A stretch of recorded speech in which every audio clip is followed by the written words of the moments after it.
Well, hello, Latte ladies. It really makes me happy to think right now of the different ones of you that I've talked to and you've said, oh yeah, I'm getting together with my small group in my house or wherever it is that you're meeting. So I'm thinking about you. And then some of you who are watching on your own tonight, I was praying particularly for you this morning, just that the Lord would let you know that you are actually not alone, that He's right there with you. So thanks for coming to Latte tonight, and it's really fun for me to have this time with you.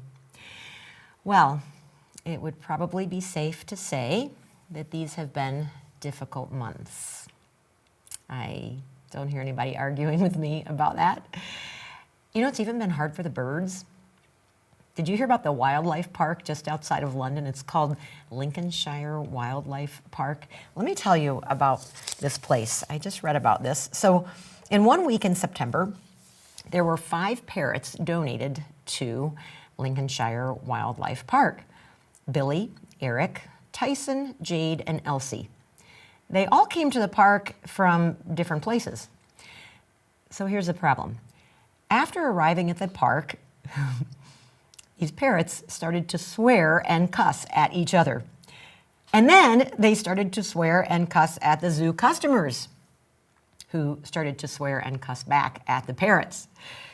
Chief Executive Steve Nichols said, "It just went ballistic. They were all swearing."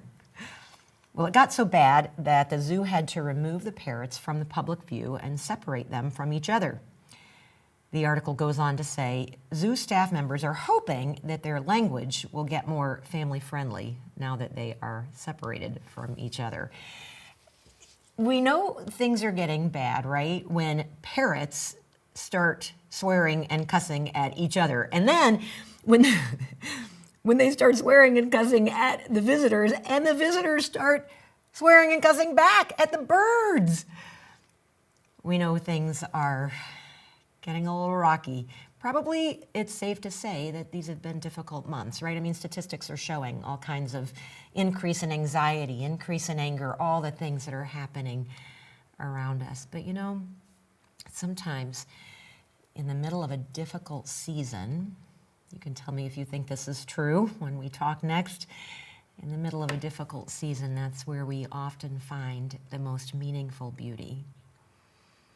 A little over 10 years ago in a village in Paraguay, a village that was built on a garbage dump. I mean, if you can picture a harsh, poverty-stricken place, something really beautiful happened. One day, one of the villagers was rummaging through the garbage, trying to find anything that might be useful. And he saw a piece of metal that looked like a violin, and so he took that piece of metal and he actually, from that piece of garbage, created a working violin. Next, he and other villagers used that garbage to create a cello, and then a horn, and then a flute. And before they knew it, they had enough working instruments to create, in that village built on that garbage dump, a children's orchestra. They actually had such a creative name. They called it the Landfill Harmonic. So I want to show you I saw this little video and I thought, oh, I got to show that. It's just 2 minutes long, but we'll show you this little clip.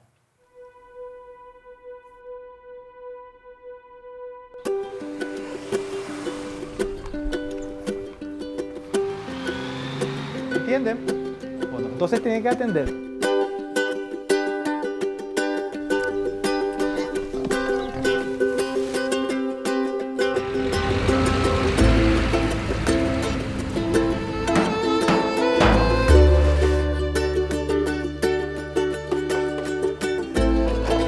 Mi nombre es Víctor, toco el cello. Mi nombre es Ada Maribel Ríos Bogado y toco el violín.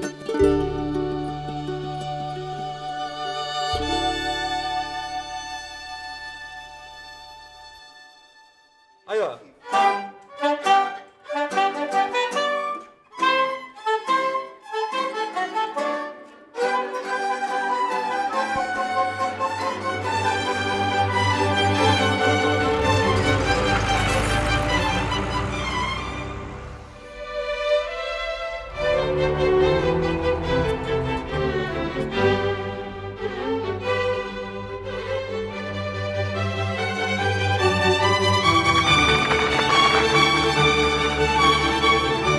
group of kids in Paraguay actually made all of the instruments out of trash. Look at this. That's a fork, people.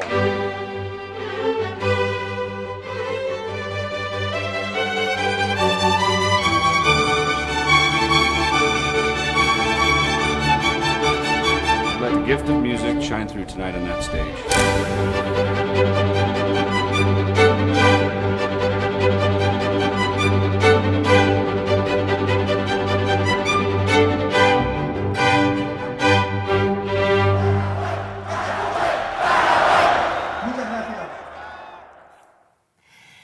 So I've watched that video a number of times, and every time I watch it, I don't something gets in my eye.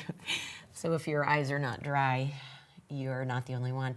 Did you catch the quote from that orchestra director when he said, "The world sends us garbage, and we send back music"? Isn't that a great quote? So not many of us would say that 2020 has been our favorite year ever, right? But could it be that in the midst of a garbagey year, there's some amazing good to be found? So at Latte this year, we are focusing on the goodness of Jesus, determined to find the good in the middle of a garbagey year. If you missed September Latte, October Latte, you can go back and you can see those at gracemay.org/women. That'll be on your screen there. And see what we've talked about so far this season as we're looking for the good in the middle of the yuck. Tonight we're going to look specifically at Jesus' compassion.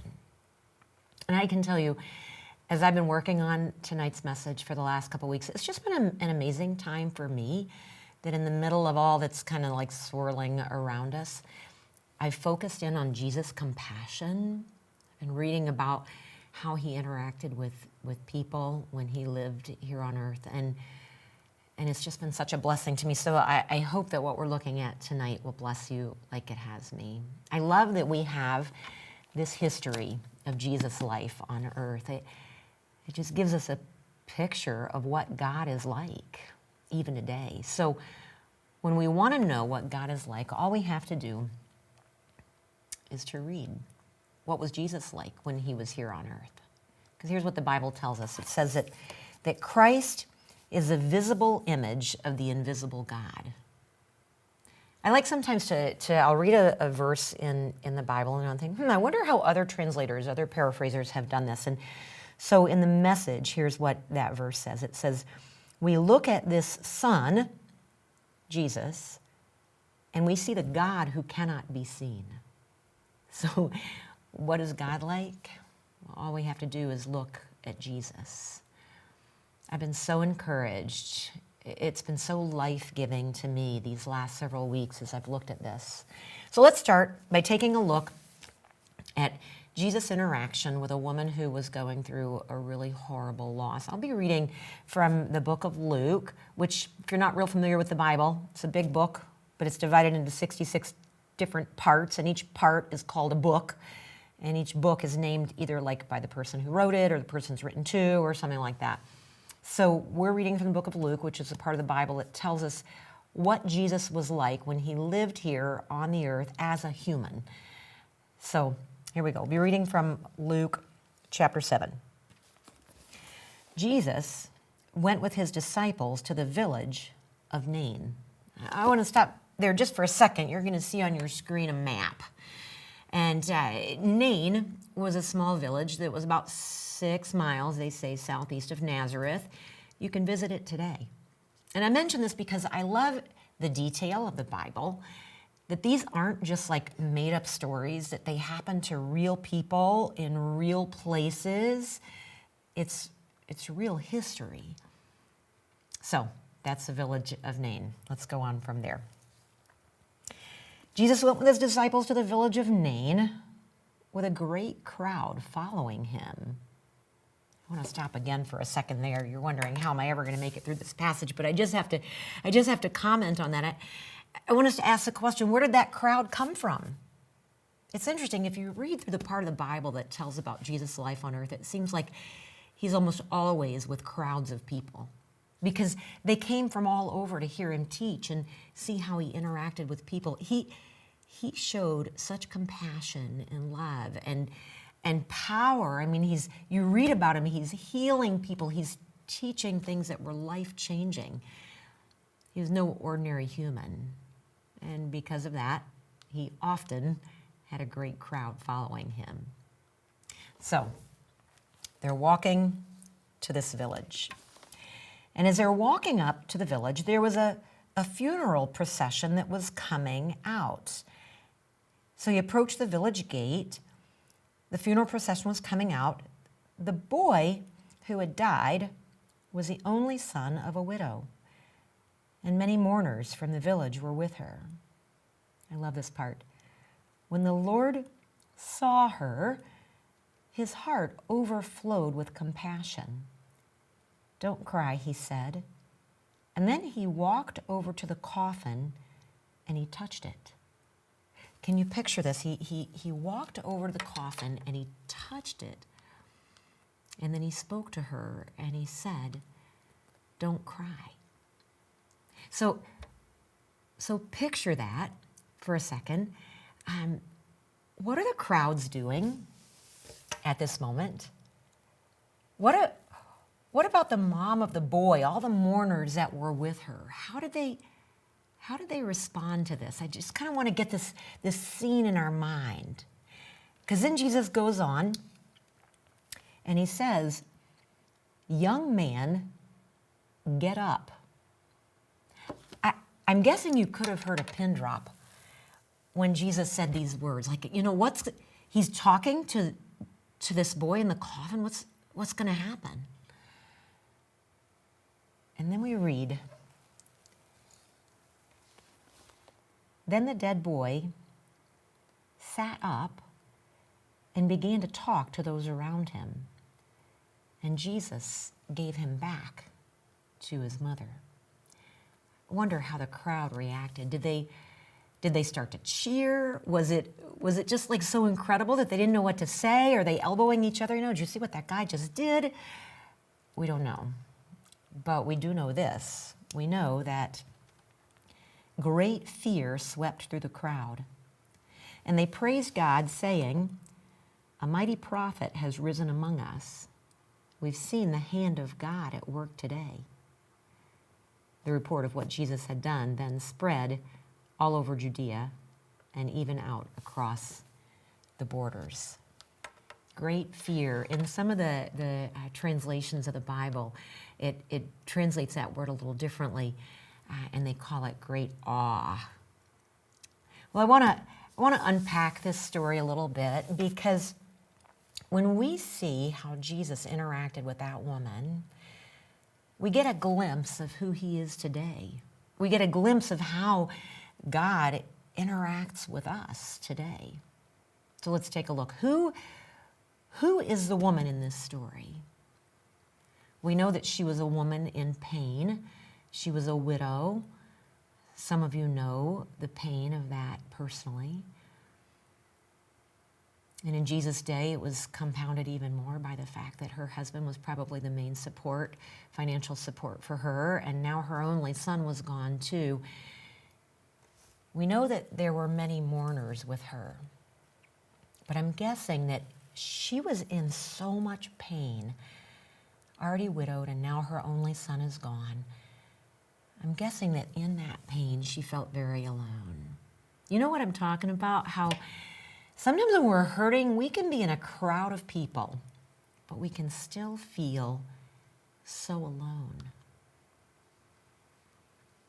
And Jesus, I love this part.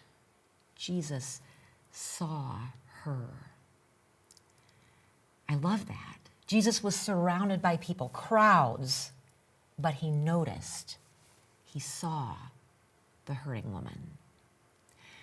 So I was thinking about this, my mind went to another story, one that's also in the Bible, but had happened many, many years earlier, about another hurting woman. You can read about her in the first book of the Bible in Genesis in chapter 16. Her name was Hagar, and she was a woman who she'd been really abused. She was desperate. She was alone. She had to be wondering, does anybody care about me?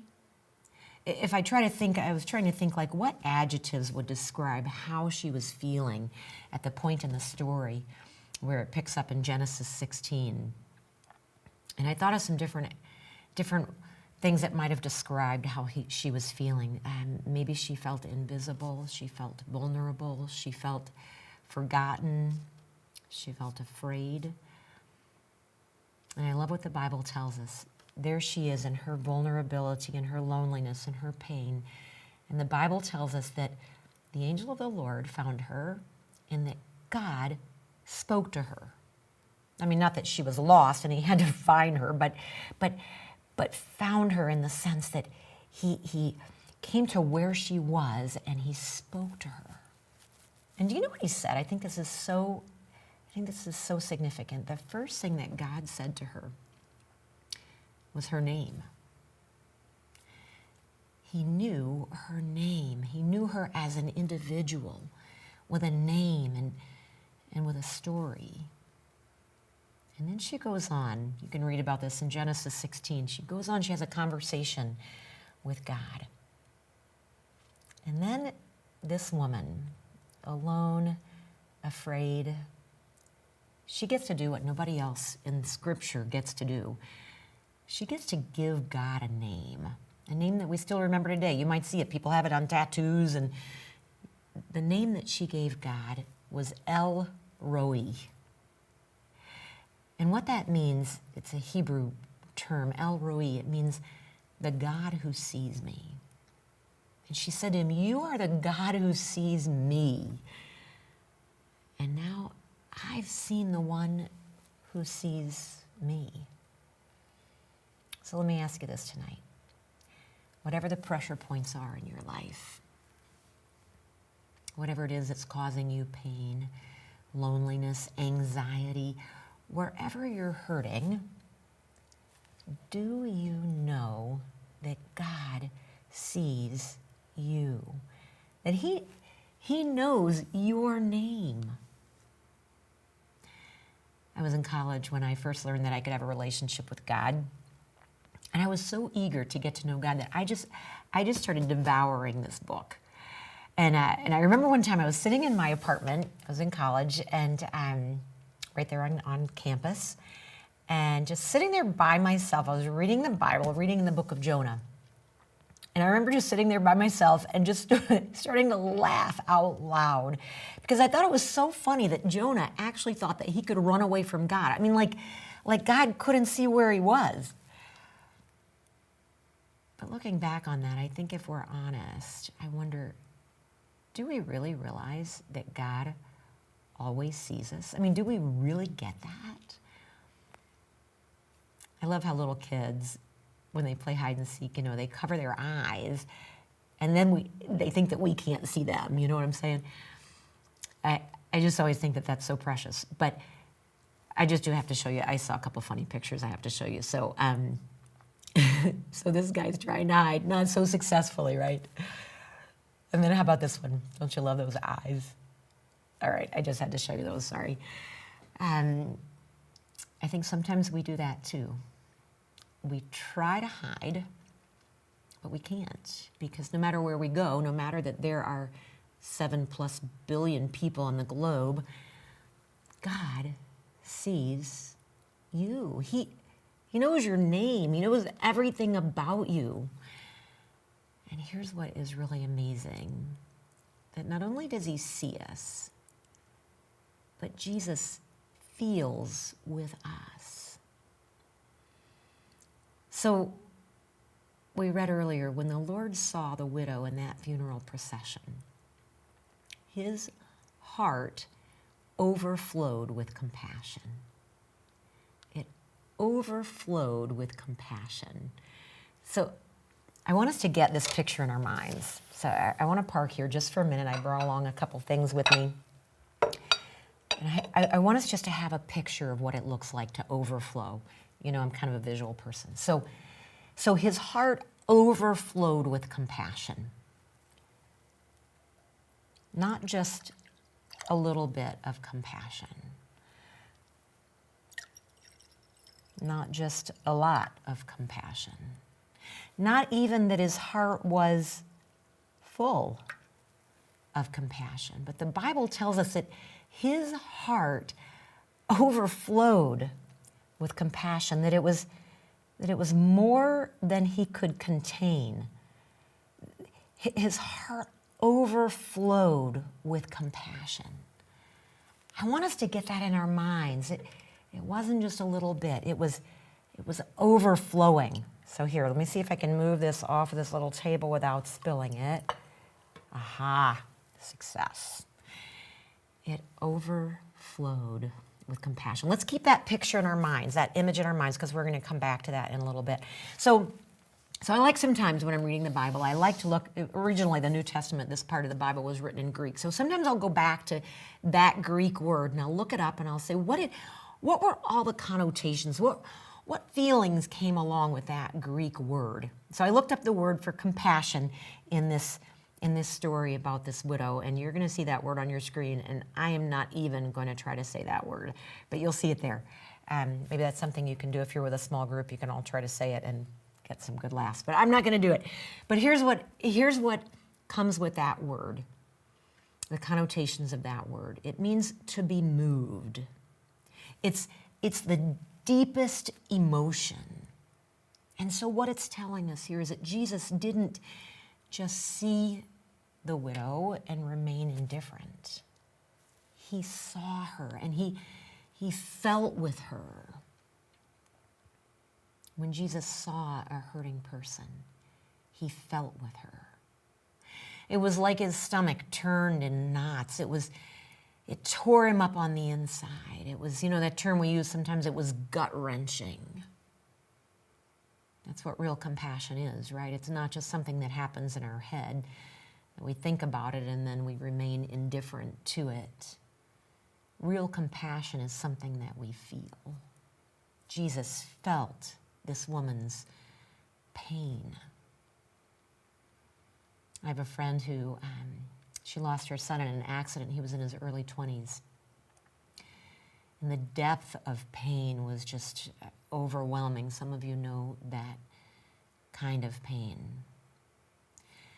And the thing that brought her, I think, the most peace was when she thought about the fact that Jesus felt with her, that while no other person could really enter into her pain, could really see exactly what was happening in her heart, that Jesus felt that pain with her, and he had compassion on her, and his heart overflowed with compassion. There's a verse in Isaiah 63 that I love, talking about God and how God relates to people, and here's what it says, just a little portion of it. In all their suffering, he, God, also suffered. Our God is not aloof. He's not uncaring. He's close, and he's overflowing with compassion. So that same word that, again, I'm not going to try to say, the Greek word for compassion, is used in one of my very favorite Bible stories. It's also in the book of Luke in chapter 15. Maybe you know this story, the prodigal son. Two brothers. The younger brother went to his dad and said, great son here, and said, Dad, I want my share of your money now, your estate. Instead of waiting around until you die, I want it now. And so his father agreed to that, divided up his wealth between his two sons, and gave the younger son his portion. And that son took his stuff, his father's money, and he left. And he went to the big city, he partied until all the money was gone, and he found himself without food. He was starving, and so he got a job working for a farmer, feeding pigs. And the story tells us that he was so hungry that he actually wanted to eat the pig's slop. And the Bible tells us that he came to his senses and he decided to go home and see if maybe his father would hire him as a hired hand. And here's a part of the story that I love. So the son returned home to his father, and while he was still a long distance away, his father saw him coming. How did his father see him coming unless his father was looking for him? His father's compassion compelled him. I picture him like every morning looking out over the horizon for his son. I love this story. Then it goes on, filled with love and compassion. There's that word. He ran to his son and he embraced him and he welcomed him home. Are you getting a picture there of Jesus' heart of compassion? He sees us. His heart overflows with compassion. It's not just something in his head. It's not just a passing thought. And in his incredible love, he enters into our situation. He went to the widow. He entered into her situation. Now here's where this gets hard. I often hear people talking about trusting God. You hear it too, right? I'm trusting God to do this. I'm trusting God to do that. I prayed about this and I'm trusting God to do it. But here's what sometimes we mean when we say things like that. What we really mean is this. We mean, I'm trusting God to do what I want God to do. In the passage we were reading earlier about Jesus' interaction with the widow at Nain, he saw her and his heart overflowed with compassion. And in that story, he walked over, he touched that coffin, and he brought that boy back to life, and it's beautiful. It's a happy ending, and we love it. Over the years, I've had an amazing privilege to get to watch God do some amazing things. He's answered some incredible prayers. But then there are those times where we so want God to answer our prayers the way that we want him to answer our prayers, right? I mean, I find myself telling God, just this morning in my prayer time, God, I have such a great idea. But really trusting God doesn't mean I'm trusting God to do what I want him to do. Here's what it means. Really trusting God means saying, God, you're God, and I'm not. And so I'm trusting you to do what you know is best. I might not like it, but I'm trusting you. I might not like what God chooses to do, but because he's God and I'm not, I'm going to trust him. Tim Keller had a great quote that I heard a couple weeks ago. He said, read it so I'll make sure I get it right. He said, we can be sure that our prayers are answered precisely in the way that we would want them to be answered if we knew everything that God knows. We can be sure that our prayers are answered precisely in the way that we would want them to be answered if we knew everything that God knows. It's so hard though, isn't it? Because we don't know everything that God knows.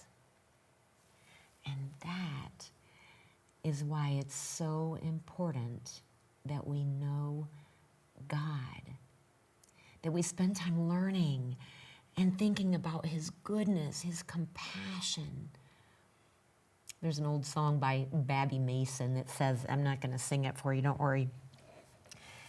God is too wise to be mistaken. God is too good to be unkind.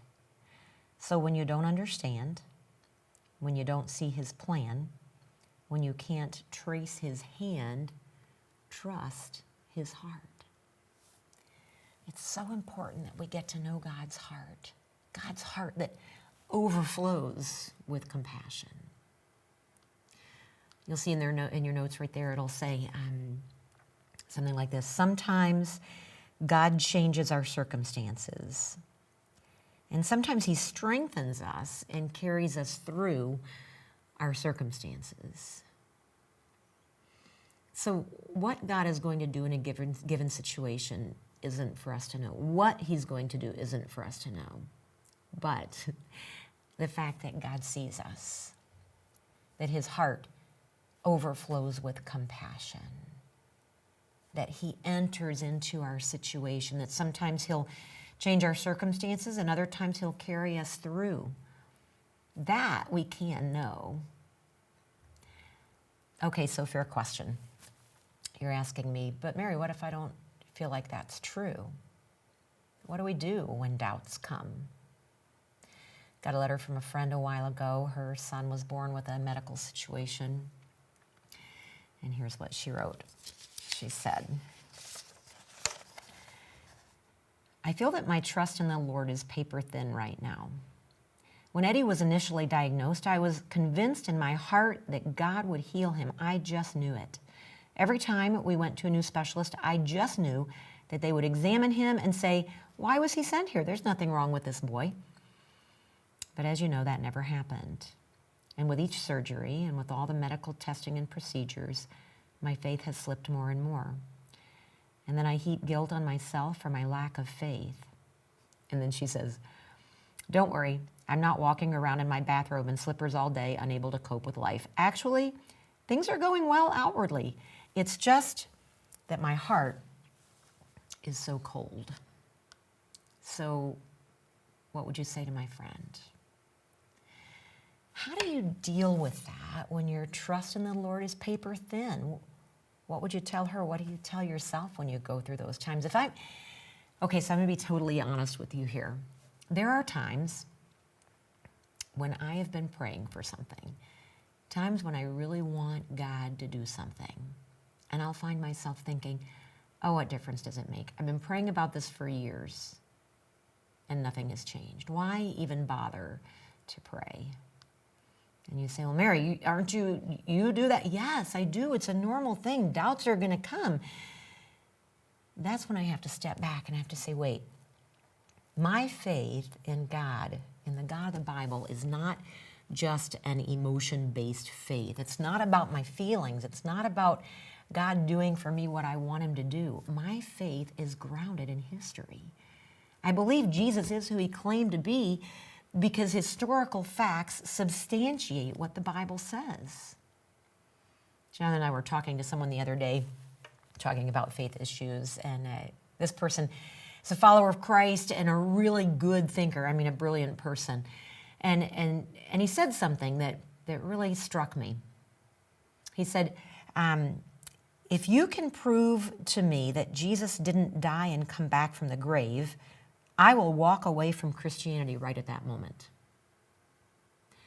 I had to agree that made some sense. If Jesus didn't die and come back from the grave, there's nothing to this book. There's nothing to Christianity. Our faith is not based on what other people do or don't do. It's not dependent on how we feel. It doesn't hinge on whether God does what we want him to do or not. I think that's why Jesus calls us to remember, to bring our emotions to intersect with history. So when I'm in the middle of a deep disappointment or I'm really struggling with unanswered prayer, Jesus calls me back to the cross. That's the greatest demonstration of love ever. Remember, Jesus said, my body broken for you, my blood shed for you. Remember. There are going to be times when we doubt, especially when we're going through deep pain. I think that's a normal thing. I was at a meeting a couple weeks ago, and Pastor Joel Bubna prayed for us. And there was something that he prayed that really struck me. It was kind of funny because Jonathan and I were both at the meeting. I was on one side of the room. He was on the other side of the room. We weren't having trouble. We just ended up that way. But we heard Pastor Joel pray this, and both of us made a mental note of it that we needed to come back to that later. It's kind of funny. It really struck us both. But here's what he prayed. He said, before the cross, any doubt that God is for us is brought to its knees. Isn't that a great thought? Anytime we wonder, does God see me? Does God care? We can go back to the cross. And that doubt is brought to its knees because of what Jesus did there for us. A little bit ago we talked about Hagar, that woman who was really hurting. And in the midst of feeling lonely and vulnerable and afraid, the Lord found her and spoke to her and called her by name. And then she gave God a name, El Roi, because she said, God, you are the God who sees me. I want to ask you, do you know that tonight? Do you know that God sees you? You can't hide behind that tree or behind that little guy whose eyeballs were sticking out on either. You cover your eyes, God still sees you. Do you know that? But then Hagar went on and she said, I have now seen the one who sees me. Could it be that in the middle of this garbagey year, this is our chance to get a better view of the one who sees us, the one whose heart is filled, overflowing with compassion for us, who's with us, whatever circumstances that we're in? Could it be? Could it be? So I want to close with this story. Did you hear about Qantas? This is another sign of the crazy times that we're living in, okay? Qantas flight QF787. It departed from Sydney, Australia on Saturday, October 10th. Its destination, Sydney, Australia. It's been called the flight to nowhere. People actually paid anywhere from $500 to $2,700 for the 7-hour flight, and it sold out in 10 minutes. To start and end in the same place. Just to be on a plane for 7 hours, that sounds like torture to me. I don't want my life to be a flight to nowhere. When I come to this end of this crazy time in our world, I want it to count. I want to have found meaningful beauty in the midst of the yuck. I want to know Jesus better. I want to love him more, and I'm guessing that that's what you want too. I would love to pray for us. Would you let me do that? Lord, I thank you that you see us. I thank you that your heart is filled with compassion. You know exactly what each one of us is going through. It doesn't matter if there are crowds, it doesn't matter if there are 7+ billion people on this globe. You know each and every one of us, and I thank you for that. And I thank you that you enter into our situation. And so, Lord, I pray that we will not go nowhere this year, that we won't just survive, but God, that we will find beauty in you, that we'll get to know you better, that we'll come out at the end of this knowing you better and loving you more. And so I pray, Lord, as we contemplate these things, as people have discussion about what we've just seen in your word, God, would you show us more and more who you are, and let us grow. Let us find the beauty of who you are. And in your name, Jesus, we pray. Amen.